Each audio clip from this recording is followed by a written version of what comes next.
What do we got here today? We got a new comment on a video I made called "My Bald Spot is Forming and I Don't Care What Hollywood Thinks." It's funny because, again, YouTube wouldn't let me monetize that video. They said it's not sponsor friendly. But it was very popular, got a lot of comments, got a lot of views. It's relevant. So it'd be an easy way for sponsors to make money, but oh well. I'm happy to still make videos that draw people into my channel and they can watch other stuff from there. But here we go. So our friend Zach had this to say.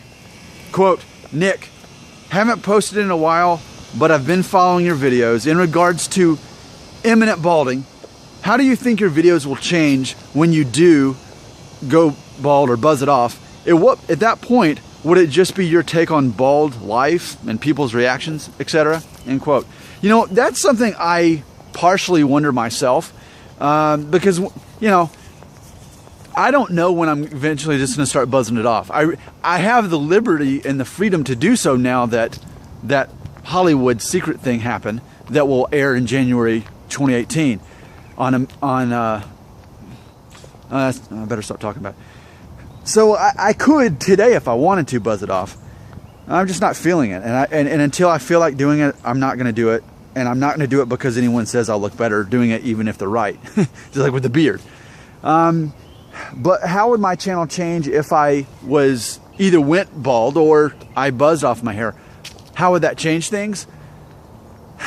If I were to speculate, I'm going to say ultimately it wouldn't change things that much, because ultimately what this channel is truly about is that it's about psychologically overcoming hair loss. That's what this channel is actually about.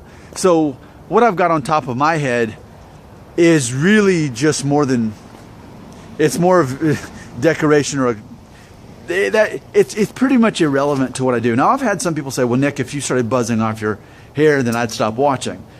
Okay, but I think at the same time, there's just as many people who would be attracted to this channel because they can relate to the fact that they are now buzzing off their hair. So I think ultimately it wouldn't change much of my demographics and who's watching, and I definitely don't think it would change the content, because, I mean, seriously, just when you go to my channel, look at all the subjects of things I'm talking about. I mean, sure, there's some, every time I get a new haircut, I'll talk about that, and that people like watching those. But you take that away, for the most part, most of the videos I make aren't actually about my hairstyle. Only when my hairstyle changes. More so, it's just about helping other people deal with it. So I think I would lose some people, but arguably I might even gain even more, and I've thought about that. If I had a selfish reason to start buzzing my hair off, it might actually be because more people would come to the channel because they'd find it more relevant, because now I'm tapping into a demographic who's already come to terms with their hair loss to the point of they're buzzing it off. And that's, I think, probably the next stage of hair loss, you know. Hang on.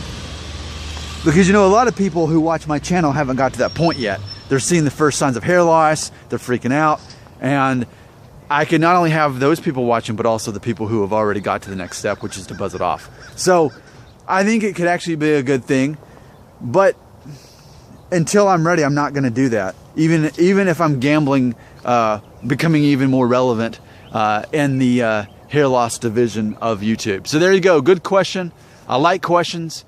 I like keeping our conversations going about hair loss. I like speculating. I like trying to figure these things out, because this is the most honest platform there is, my hair loss channel, where we can talk about this and try to figure all this out.